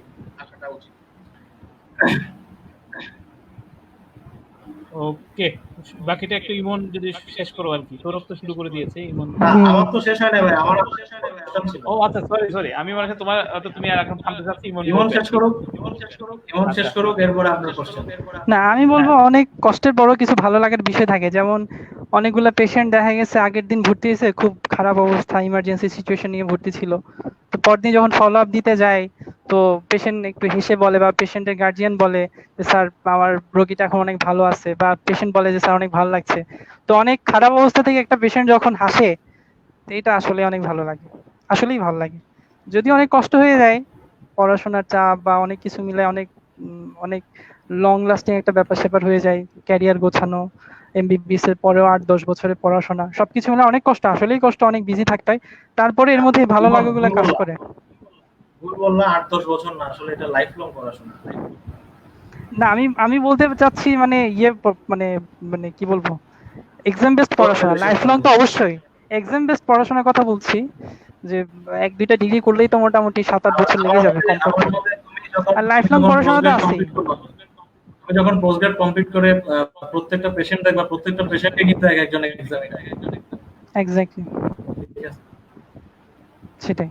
ও ছোট ভাইদের তাই হোক, উদ্দেশ্যে যেটা বলা সেটা হচ্ছে কি আসলে, যে ভাই যেটা বললো যে মানুষের কাছে যাওয়ার সুযোগ এই প্রফেশনের চেয়ে অন্য কোনো প্রফেশনে নাই।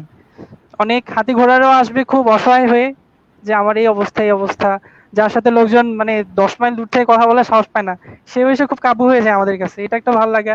আবার গ্রামের অনেক লেমেন লোকও আসে, এটাও অনেক ভালো লাগে। সব মিলে অনেক ভালো লাগার বিষয় আছে। বিশেষ করে আমি আমার কথা বলবো, আমি তো মানে মেডিকেল প্রফেশন নিয়ে মানে বায়াস ছিলাম, মানে আমার ওয়ান এন্ড অনলি চিন্তা ছিল যে হইলে কিছু হইলে ডাক্তারই হব, এরকম আর কি। তো এরকম যারা পাগলা টাইপের তাদের জন্য বললো যে মেডিকেলে আসো, মেডিকেল সায়েন্স অনেক ভালো জিনিস, এই আর কি। আর যারা একটু মানে ইজি করতে আমি চায় তাদের জন্য আমি আরো অনেক আমি লাইন খোলা আমি আছে। আমি আমি আরেকটু স্পেসিফিক জানতে চাই আর কি। স্পেসিফিকটা হচ্ছে ছোট ভাইদের উদ্দেশ্যে পরামর্শ, এটা ভালো, এটা এটা ঠিক আছে, এটা তো আমরা একটা মানে একটু মানে ও মানে মানে কথা লেসন বেসড পড়াশোনা বা যেটার লেসন কথা বেস বলতেছেন। এক্স্যাক্টলি কি কি পরামর্শ, কারণ জুনিয়র মানে আছে ওরা তো হ্যাঁ দেখতে হ্যাঁ হ্যাঁ করে হ্যাঁ করে সেটাই। দিতে হবে। হ্যাঁ, এই ক্ষেত্রে আমি ভাই একটা কথা বলবো, সেটা আমার মানে লাইফ থেকে এক্সপিরিয়েন্স বললো, যে জি কনসেপ্ট বেসড পড়াশোনা, যে অল্প পড়ুক, বুঝে পড়ুক, এটা লাইফ লং কাজ দিবে। অনেক বেশি পড়লো, ভুলে গেল, শর্ট টার্ম মেমোরি পরীক্ষায় উগড়ে দিয়ে আসলো, ওটা খুব একটা কাজে দিবে না। ওই জন্য এটা মানে, এটা কি বলবো, fight for the concept based পড়াশোনা, এটা হওয়া উচিত প্রত্যেকটা স্টুডেন্টই। যেটাই পড়বে বুঝে পড়বে, ভালো করে পড়বে, সে মিলাবে, কম্পেয়ার করবে, হ্যাঁ, জিনিসগুলোকে সে আরেকটা জিনিসের সাথে মিলাবে, একটা এক্সাম্পল সেট করবে। হ্যাঁ, যখন কোন একটা ডেফিনেশন পড়বে সেটাকে সে পোস্টমর্টেম করবে, আমি যেটা বলি সোজা বাংলায়, যে মানে ডেফিনেশনটার মধ্যে সে কিছু কিওয়ার্ড নিয়ে আসবে।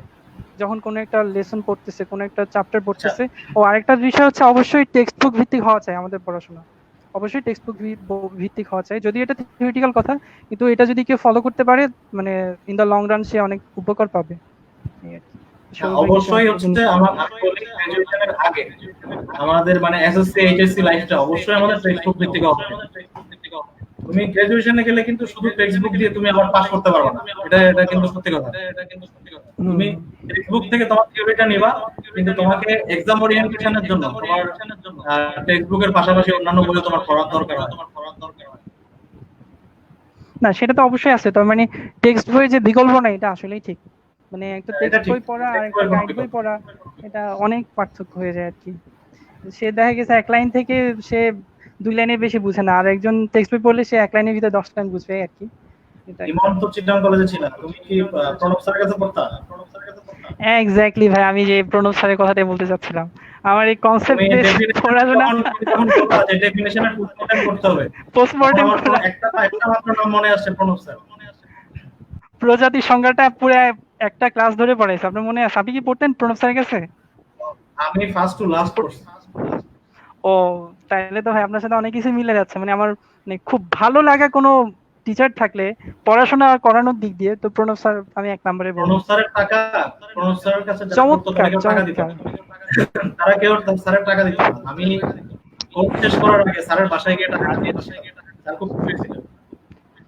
আমি অবশ্য টাকা দিতাম না, আচ্ছা, তার আমার থেকে ওকে টাকা নিত না, সৌরভ, কারণ আমার ইমন, আচ্ছা, আমার মামা ছিল চিটং কলেজের টিচার, মানে মুকুল মামা, মানে আমার মায়ের আপন মামাতো ভাই। তো মামার খাতিরে আমার থেকে কেউ টাকা নিত না, এই আর কি। আমি তো ভাবছিলাম যে জনি ভাই পালাই গেছে, পরিবার সাথে ওকে ভাই। ওকে। না, আমাদের কথাগুলো একটু মানে বেশি গুরুগম্ভীর হয়ে যাচ্ছে, আমি বুঝিনি, এই আবার জন্য আবার একটু বলো। এর না, আমি কথাগুলো কি বেশি ভাবছিলাম যে জনি গুরুগম্ভীর ভাই হয়ে লিভ যাচ্ছে দিছে, নাকি? বিছানার ভয়ে লিভ দিছে। আচ্ছা আচ্ছা। আচ্ছা, আমি একটু বলি। জি ভাই। আমরা মোটামুটি আমাদের যে 1 ঘন্টার একটা এপিসোড ছিল, 1 ঘন্টার এপিসোডটা ভেরি ক্লোজ টু আমরা শেষ করার মধ্যে আছি আর কি, আমরা শেষ আচ্ছা করব। আচ্ছা ভাই। এত তো তাড়াতাড়ি আমাদের করে দিবেন অনেকগুলো ভাই? কমেন্ট আছে, আমরা শেষ করার পর আচ্ছা। আমরা তোমরা কন্টিনিউ করতে চান, আমার কোনো সমস্যা নাই, ঠিক আছে? যদি আমি এই জন্য বলি 1 ঘন্টা আমাদের প্রোগ্রাম, তো তো তোমরা তো অলরেডি হ্যাঁ বিজি। আমরা নর্মালি প্রোগ্রামটা শুরু করি 9:30টায়। তো তুমি হুম। যখন আজকে গত দিন বললা যে একটা আমাদের বিষয় আছে, এই জন্য আমরা কিন্তু প্রোগ্রামটা আজকের জন্য কিন্তু 10টায় করেছি। যদিও আমরা শুরু আচ্ছা, করেছি একটু কারেকশন থেকে দেরি হয়েছে 10টা, কিন্তু না আমরা আমার আগামীকাল চালাইতে ইনশাআল্লাহ পারেন, সমস্যা নেই, আরো কিছুক্ষণ চালানো যায়। আমি একটু বলি আমাদের প্রোগ্রামটার বিশেষত্ব হচ্ছে কি, 2008 বেসের সৌরভ, 2010 বেসের ইমন একই স্কুলের স্টুডেন্ট হলেও আজকে কিন্তু প্রথম পরিচয়। না না, প্রথম পরিচয় না, আমি ভাইকে দিস চিনি ইজ দ্য বললাম না। ও আমাকে হয়তো চিনে, ক্লাস আমি না, চিনি না। আমি চিনি একটা ক্লাস জিনিস, 5 এর চেহারাটা পরিচিত। ভাইয়ের পুরো মনে আছে, ক্লাস 5 এর চেহারার মানে সাথে এখন পরিচিতিটা হচ্ছে মিলাইতে কি পারছি। জিনিস, দুইজন দুজনকে চিনা, হ্যাঁ না, দুজন আমাকে কেউ দুজনকে চিনবে চিনা, না, আমাকে একজনকে একজন, গত 5 বছরের মধ্যে যারা দেখেনি তারা কেউ চিনবে না, স্বাভাবিক বিষয়।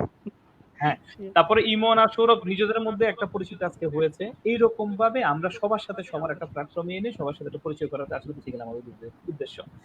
সৌরভের কাছে আসবে। সৌরভ প্রোগ্রামের শুরুতে আমাকে বলেছিল আমাকে কিছু বলতে চাচ্ছে, কিছু জানতে চাচ্ছে। সৌরভ।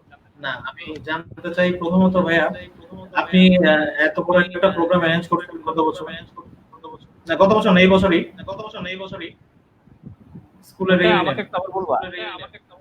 না না, ওখানে তো স্কুলের আমার আসলে রিইউনিয়ন। স্কুলের রিইউনিয়নের কন্ট্রিবিউশনটা আমার খুব অল্প আর কি। হ্যাঁ, এখানে আমার খুব বড় কন্ট্রিবিউশন নাই আর কি। আমি দূর থেকে যতটুকু আচ্ছা ভাই, করেছি আমি কন্ট্রিবিউশন। একটু হ্যাঁ বলো। তারপর হচ্ছে আপনি সবাইকে নিয়ে এভাবে একটা ফেসবুক লাইভ আড্ডার আয়োজন করতেছেন। তো এই বিষয়গুলো করতে গিয়ে আপনি কি কি সমস্যা ফেস করেন? সবার সামনে একটু যদি বলেন। আচ্ছা, ওকে, ধন্যবাদ। তো তুমি একটা জিনিস জানতে চেয়েছো, একটু বলি। প্রথম, এটা তো আসলে যেহেতু আমাদের প্রত্যেকের কিন্তু একটা প্রফেশন আছে, এটা কিন্তু প্রফেশনের বাইরে। মানে এটা আমাদের মানে এক্সট্রা কারিকুলাম অ্যাক্টিভিটিজ এর মধ্যে পড়ে আর কি, যদি আমার ভুল, হ্যাঁ এরকম। তো আমাদের সবার প্রফেশন, ঠিক আছে, আমি একটা জায়গায় জব করি, অফিস করি সারাদিন, এরপরে আসি। এরপর মূলত হচ্ছে সমস্যা আমার কাছে এখন পর্যন্ত খুব বেশি পাইনি, যেটা সবার সহযোগিতা পাচ্ছে। এখন পর্যন্ত সমস্যা আমি কোনো কিছু পাচ্ছি না। এখন হচ্ছে কেউ একজনকে তো ইনিশিয়েটিভ নিতে হবে, একটা প্ল্যাটফর্ম যে সবাইকে একসাথে ডাকবে। তো হয়তো আমি চিন্তা করেছি যে আমরা একটা প্ল্যাটফর্মে সবাইকে নিয়ে একটু থাকি, আমাদের মধ্যে একটা বন্ডিং তৈরি হোক, একটা নেটওয়ার্ক তৈরি হোক, আমরা সবাই সবাইকে জানি। আজকে এই তোমাদের দুইজনের সাথে অ্যাটলিস্ট আমাদের নতুন করে না হলেও আরো 50 থেকে 60 জন সিনিয়র ভাই তোমাদের সাথে তোমাদের ব্যাপারে জেনেছে, যে আমাদের আরো দুইটা ছোট ভাই আছে, তারা এই অবস্থায় আছে। হয়তো তোমরা যখন গ্রুপের কমেন্ট্রি গুলো দেখবে শেষে আমাদের প্রোগ্রাম শেষে, তখন তোমরাও কিন্তু দেখতে পারবে। দ্যাট মিনস কি, এটা একটা খেলার মাঠ, সবাই একসাথে আমরা খেলছি। এই খেলার ফাঁকে ফাঁকে সবার পথে কম্পিটিটিভ ওয়ার্ল্ড, এই কম্পিটিটিভ ওয়ার্ল্ডে তোমার যদি কমিউনিকেশন নেটওয়ার্কিং স্কিল যদি তোমার ভালো না থাকে, তাহলে একসাথে আগানো খুব টাফ সবার জন্য। তোমার যেরকম তুমি ডাক্তার, এখন আমরা ফিল করবে যে আমাদের যদি ছোট ভাইরা ডাক্তার থাকে, আমাদের যে কোনো বিপদ আপদে কিন্তু আমরা একটা ভরসা পাবো যে আমাদের একটা ছোট ভাই ডাক্তার আছে, ওর সাথে একটা পরামর্শ নেই। আর যেটা বর্তমান সময়ে কিন্তু খুব খুব একটা খুব কি বলবো, হচ্ছেই না, কারণ কোনো হসপিটালে কিন্তু ডাক্তার বসছে না, কোনো হসপিটালে ডাক্তার বসলেও সেভাবে কিন্তু ট্রিটমেন্ট গুলো পাচ্ছে না। দেখা গেল এনিওয়ে, আমি পার্সোনালি বলি, হ্যাঁ আমাদের আমি একটু শেষ করি তোমাকে, হ্যাঁ। তারপরে যেমন তোমাদেরকে আমরা নিয়ে আসলাম, অ্যাটলিস্ট আজকের মাধ্যমে তো আমরা স্কুলের যারা এই গ্রুপে যারা আছে তারা জানবে যে আমাদের ছোট দুই ভাই ডাক্তার আছে, যে কোনো সময় হয়তো তোমাদেরকে নক করতে পারবে যে ভাইয়া, হ্যাঁ আমাদের একটু পরামর্শ দাও। এটা একটা আর তুমি যেটাই সমস্যার কথা বলেছো, সমস্যা হচ্ছে কি, অফিস ম্যানেজ করা, বাসা ম্যানেজ করে তারপরে এই শিডিউলিং গুলা করাটা একটু tough। কারণ সবাইকে সবসময় এটা আপনি প্রতিদিন করতেছেন, কাজটা আপনি প্রতিদিন করতেছেন। এটা আজকে 24তম এপিসোড। আমরা গত 23 দিন টানা আমরা এখানে প্রতিদিন রাত্রেবেলায় বসে আমরা আড্ডা মারছি, আড্ডার ছলে আমরা স্মৃতিচারণ করছি, পাশাপাশি আমরা সবাইকে পরিচিত হচ্ছি। ঠিক আছে, একটু টাফ, তারপরে এটা ম্যানেজ করে নিচ্ছি এইভাবে যে আমাদের যদি একটা আমরা যদি সবাই সবার সাথে একসাথে থাকতে পারি, চলতে পারি, এই একটা বন্ডিং আমরা যদি তৈরি করতে পারি, আশা করি এই বন্ডিং এর মাধ্যমে আমার না হলেও আরেকজন ছোট ভাই, আরেকজন বড় ভাইয়ের উপকার হবে, কারণ উপকৃত হবই আমরা। এটা হচ্ছে আর কথা, আর এরকম কষ্ট কিছু নাই, এরকম কোনো এরকম সিরিয়াসনেস কিছুই নাই আসলে। সৌরভ, তবে আপনার মাথায় এটা কিভাবে আসলো যে আমাদের স্কুলের একটা প্ল্যাটফর্ম থাকবে? কারণ আমি কখনো চিন্তা করি না, সিসিসি থেকে বের হওয়ার পর কিন্তু আমি গত 10-12 বছরে আমি এই প্ল্যাটফর্মটা কিন্তু পাই নাই, হঠাৎ করে। আচ্ছা, আমি তোমাকে একটু বলি, আমাদের এই প্ল্যাটফর্ম, যেটা আমার এই যে আমাদের গ্রুপটা আছে, এই গ্রুপটা বেসিক্যালি আমি তৈরি করেছিলাম। আমি ফেসবুক ইউজ করি 2008 সাল থেকে। 8 শেষের দিকে আমার কাছে মনে হয়েছিল হঠাৎ করে, তখন কিন্তু এত গুরুত্ব এত খুব বেশি ছিল না কিন্তু, হ্যাঁ খুব ফেসবুক বেশি অত জনপ্রিয় ছিল না। ইউজারও ছিল, ইউজারও ছিল না। তো এই যে ফেসবুক ইউজার যেহেতু ছিল না, তো আমার কাছে ওই 2028 শেষ সময় আমার কাছে মনে হচ্ছে আমি একটা অ্যাকাউন্ট ওপেন করেছি, আচ্ছা এখানে মনে হয় আমরা যদি একটা গ্রুপ তৈরি করি, এক গ্রুপে আড্ডা দেওয়া, এই যেহেতু একটা ডিজিটাল কমিউনিকেশন মাধ্যম, এই কমিউনিকেশনে যেহেতু এখন সবাইকে তো যদি আমি ট্যাগ করি, সবাইকে যদি এখানে ইনভলভ হয়, সবাই সবার সাথে আমরা আমরা সিসিসিয়ান যারা আছি, সিসিসিয়ানরা অ্যাটলিস্ট আমরা একসাথে মানে থাকতে পারবো। তো এই 2008 শেষের দিকে কিন্তু এই গ্রুপটা ওপেনের শেষের দিকে আমি ওপেন করা আমার হাত দিয়ে। এরপরে 2011 সালে যখন রিইউনিয়ন আসলো, প্রথম রিইউনিয়ন স্কুলে, তখন এই গ্রুপের আমি মাধ্যমে আসছিলাম। কিন্তু কমিউনিকেশন হয়েছে, কারণ এই গ্রুপটা থাকাতে অনেকের জন্য ইজি হয়ে গিয়েছিল। এই গ্রুপের মাধ্যমে আমি জেনেছি, জানার পরে 11 সালে একটা হ্যাঁ গ্রুপের মাধ্যমে আমি বুঝিনি তোমার কথা। আমি এই গ্রুপের মাধ্যমেই ওই রিউনিয়নের খবর পেয়ে তারপরে রিউনিয়নে আসছিলাম। এক্স্যাক্টলি। তো এটা আমাদের একটা প্রাপ্তি। আমরা মনে করি বিভিন্ন জায়গায় ছড়িয়ে ছিটিয়ে আছে, কমিউনিকেশন তো অভাব নেই, বর্তমান ডিজিটাল কমিউনিকেশন অনেকভাবে কমিউনিকেশন করা যায়। যদি আমরা একটা ছায়ার নিচে থাকি, একটা প্ল্যাটফর্মে থাকি, তো কমিউনিকেশন গুলোকে ইজিতে করা যায়। এটা হিসাব করে কিন্তু করা 2011 সালে প্রোগ্রামটা আমরা করেছিলাম এই কমিউনিকেশনটা ইউজ করে। এরপরে 2020 সালে আমরা যেটা জানুয়ারিতে করেছি, তো সেই কমিউনিকেশনটা কিন্তু এই গ্রুপের ভালো একটা ছিল, যখন একটা প্ল্যাটফর্মে ছিল একটা কমন মেসেজ যদি আমি সবাইকে দিয়ে দিই, বা যেই দিচ্ছে এই মেসেজটা কিন্তু একসাথেই কিন্তু সবাই দেখতে পাচ্ছে। আর এখানে হ্যাঁ একসাথে একটা মানে একটা আমরা একবার নক করলে কিন্তু এখানে প্রায় আমরা 1100 1200 1800 লোককে নক করা হয়ে যাচ্ছে, কেউ না কেউ দেখছি কিন্তু। আর লাইভের ব্যাপারটা মাথায় আসলে হচ্ছে এইভাবে যে আমরা এখন তো এই যে গত মার্চের 26 তারিখ থেকে কিন্তু লকডাউন অবস্থায় আছে, বাসায় বসা সবাই।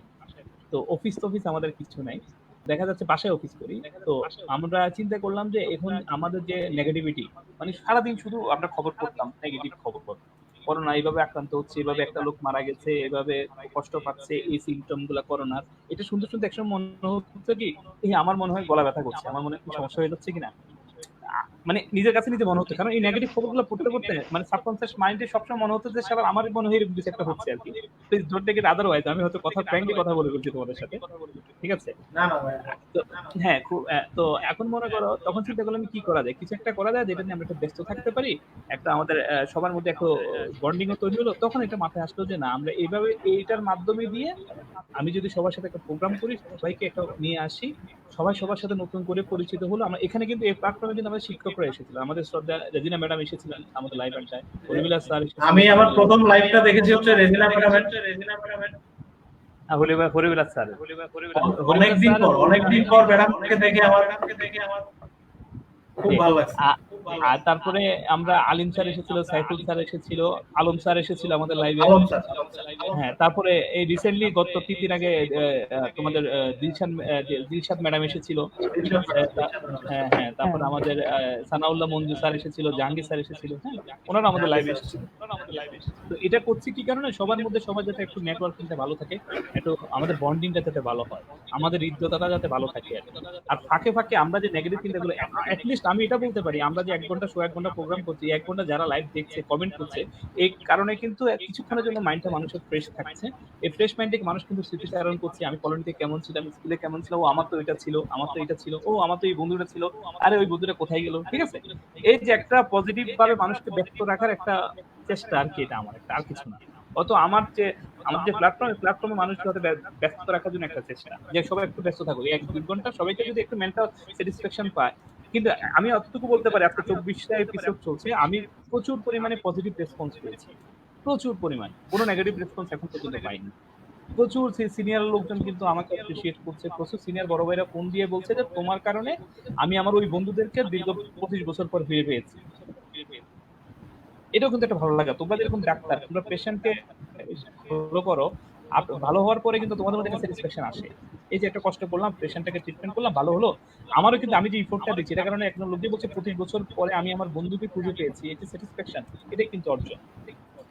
আরেকজন বলছে যে আমি আজকে 12 বছর আমার বন্ধুর সাথে যোগাযোগ নাই, এই গ্রুপ আমি পেয়ে গেছি আমার গ্রুপের মাধ্যমে। অনেকে আছে এরকম, আমার কাছে পার্সোনালি প্রচুর কমেন্ট এসেছে, আমার কাছে মেসেঞ্জার এসেছে, এটা আমার অ্যাচিভমেন্ট। আমি মনে করি যে না, এটা করে অন্তত 3টা 10টা 5টা মানুষের মধ্যে সাময়িক সময়ের জন্য হলে কিছু ভালো লাগার সময় তৈরি করতে পেরেছে। কারণ আমাদের দ্বারা তো অনেক কিছু বড় কিছু করা সম্ভব না, মানে আমাদের সীমিত যে ক্যাপাবিলিটি এটা দিয়ে যতটুকু বেস্ট ইফোর্টটা দেওয়া আর কিছু না। সৌরভ, ইমন, ধন্যবাদ। ধন্যবাদ। আর কিছু বলার আছে, জানতে চাচ্ছ? তুমি যে দুষ্ট ছিল এটা আরেকটা প্রমাণ আর কি। 24টা এপিসোড করলাম, কেউ আমার প্রশ্ন করে না, তুমি আজকে নিয়ে প্রশ্ন করলা। না ভাইয়া, আমার দুষ্টমির কথা দুই একটা যদি বলি, আপনি এখানে লাইভ বন্ধ করে দিবেন। না থাক, দরকার নেই আমরা লাইভ বরবাদ করার জন্য। আমরা মোটামুটি প্রোগ্রামের একেবারে শেষ প্রান্তে চলে এসেছি। আমরা বিদায় নিব। বিদায়ের আগে আমরা সবার উদ্দেশ্যে বলবো, ইমন আমাদের কাছে বিদায় ভাবে কিছু একটা বলো সবার উদ্দেশ্যে সংক্ষেপে, তারপরে সৌরভ কথা বলবে, তারপর আমরা প্রোগ্রাম থেকে বিদায় নিব। ইমন। প্রথম যেটা বলবো সেটা হচ্ছে আমি সবার কাছেই মাপ চাইছি। আমার স্কুলের টিচার যারা ছিলেন, স্যার ম্যাডাম, আমার ফ্রেন্ড যারা ছিলেন, জুনিয়র যারা, সিনিয়র যারা, সবার কাছেই মাপ চাইছি। কারণ সোশ্যাল কমিউনিকেশনে আমি খুব ক্যালাস, অনেকের সাথে কমিউনিকেশন মেনটেন করতে পারি নাই, জন্য প্রথমেই সবার কাছে মাপ চাই। এরপর বলছি যে সবার কাছে দোয়া চাচ্ছি যাতে নেক্সট এগিয়ে যেতে পারি আর সবার সাথে কমিউনিকেশন মেনটেন করতে পারি। আর ভাইয়া, জনি ভাই, আপনাকে তো দেখিনি আগে কখনো, এবারই প্রথম দেখলাম এবং চিনতাম না, যাই হোক সেটাই হোক। তো আপনার এই অ্যাক্টিভিটিসটা, আপনার এই উদ্যোগটা আসলেই খুবই অ্যাপ্রিসিয়েট করার মতো। আপনাকে এই জন্য অনেক বেশি ধন্যবাদ। অনেক ধন্যবাদ ইমন। আর সৌরভ ভাইয়ের সাথে আড্ডা দিয়ে অনেক ভালো লাগলো। সৌরভ ভাইকে অনেকদিন পরে দেখলাম। তোমাকে অনেক ধন্যবাদ। তোমার নাম্বারটা আমাকে দিয়ে দিও, তোমার নাম্বারটা আমার কাছে নাই। আমি আপনার নাম্বারটা অবশ্য আমার কাছে নাই, যাক এটা ম্যানেজ করা আমি যাবে। আপনাদের গ্রুপে দুজনের নম্বর দিয়ে দিচ্ছি, তোমরা নিয়ে নিও। হ্যাঁ সৌরভ, তুমি একটু আমাদেরকে আমি আসলে লাইভ থেকে বিদায় নিচ্ছি। লাইভ থেকে না, লাইভ থেকে। তো যাওয়ার সময় আমি সবার উদ্দেশ্যে একটু বলতে চাই যে করোনা নিয়ে কেউ আতঙ্কিত হবেন না। করোনা আসলে আমাদের জন্য আমাদের জন্য একটা মহামারী, ঠিক আছে, কিন্তু মানে করোনা হলেই যে ওই পরিবারের সবাইকে এক ঘরে করে রাখবেন বা সবাইকে আলাদা করে দিবেন তা কিন্তু না। আপনারা সবাই সাবধান থাকবেন, সবাই সুস্থ থাকবেন, এটাই কামনা করি। সব সিস্টেমরা ভালো থাকুক, আমরা এটাই চাই। আর জনি ভাইকে স্পেশালি থ্যাঙ্কস এই আয়োজনের জন্য। এতগুলো মানুষকে একসাথে করা, প্ল্যাটফর্ম তৈরি করা, যে পরিমাণ এফোর্ট দিচ্ছেন, এটা আসলে আসলে অনেক অনেক অনেক ধন্যবাদ। ওকে ইমন, সৌরভ, তোমরা দুই ছোট ভাইকে আবারও কৃতজ্ঞতা সময় দেওয়ার জন্য। আশা করি আমরা যে প্ল্যাটফর্মে রয়েছি, আমি একটু বলি সৌরভ, হ্যাঁ আমি আসলে এই অডিওর বাজে কোয়ালিটির জন্য খুব দুঃখিত। এটা কি আমার ফল্ট নাকি আমার হেডফোনের ফল্ট আমি জানি না। আমাদের এই প্রবলেম কোনো প্রবলেম না, আমাদের যে ইচ্ছার কোনো কমতি নাই, এটা একটা প্রমাণ। আমরা যে শেষে আমরা প্রোগ্রামটা শেষ করে ফেললাম, আর আর কোনো সমস্যা নাই। এটা হতে পারে, টেকনিক্যালি সমস্যাটা হতেই পারে, এটা কোনো ব্যাপার না। তো আমি কথাও কিন্তু আমি দুইবার শুনতেছি। সবাই, আমি তোমার কথা দুইবার শুনছি, কিন্তু ইমনটা শুধু আমার কথা কি দুইবার শুনতেছেন? না, তোমার আমি সবারটা একবার শুনতেছি। আচ্ছা, তো হচ্ছে কোথাও টেকনিক্যাল সমস্যা ঘটে না। তো তোমরা যেখানে থাকো সবসময় ভালো থাকবা। আমরা যে প্ল্যাটফর্মটা তৈরি করেছি, আমার আরেকটা অ্যাচিভমেন্ট হচ্ছে এত বছর পর ইমনকে আমরা গ্রুপে আমি অ্যাড করাতে পেরেছি 2 দিন আগে। ইমন এটা একটা অ্যাচিভমেন্ট। ইমন, আমরা বেসিক্যালি ইমন একজন ভালো ছাত্র, স্কুলের ইমনকে অনেকেই চিনে, সৌরভ আগের থেকে অ্যাড ছিল। ইমনকে মোটামুটি ইমনের প্রচুর নাম শুনেছে। আমি ইমনকে শুধু চিনি না, ইমনকে চিনেছি কিন্তু এই প্রোগ্রাম করার কারণেই, কিন্তু যখন স্মৃতিচারণগুলো করছে বন্ধু বান্ধব ছোট ভাইরা, তখন কিন্তু ইমনের নামটা অনেকবার আমি শুনেছি। ইমন ভাই কেউ ইমন বলছে। দ্যাটস ওয়াই আমি চিন্তা করেছি ইমন মানে কেউ একজন আছে, তো আমি তার খুঁজে বের কে ইমন? আমরা না থাকায় ইমন জনপ্রিয় হয়ে গেল।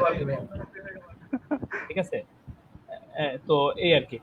আমরা দুইজনকে, আমাদের এটা হচ্ছে ইমনে আমাদের গ্রুপে অ্যাড আছে, সৌরভে অ্যাড আছে। আপনি তো আমার অনেক কাছেই থাকেন, বেড়াতে যাব আপনার বাসায়। ঠিক আছে, ইনশাআল্লাহ আসবো। আর তোমরা গ্রুপে যেহেতু অ্যাড হয়েছে, গ্রুপে অ্যাক্টিভেট থাকবা, মোটামুটি মাঝে মাঝে সময় সুযোগ করে দেখবে। আর আমরা মাঝে মাঝে সিসি সেন্টার, যেহেতু তোমাদের নাম্বার বিভিন্ন জায়গায় হয়তো যেতে পারে, হয়তো সিসি সেন্টার জিনিয়াস নাম্বারে ফোন দিবে বিভিন্ন পরামর্শের জন্য। তোমরা আশা করি ভালোভাবে সাপোর্ট দিবে ইনশাআল্লাহ। তো ঠিক আছে, ভালো থাকো, ইনশাআল্লাহ আবার কথা হবে, আবার আড্ডা দেব এক সময় ইনশাআল্লাহ। ইমন, সৌরভ, ওকে ভাইয়া, আল্লাহ হাফেজ। Thank you.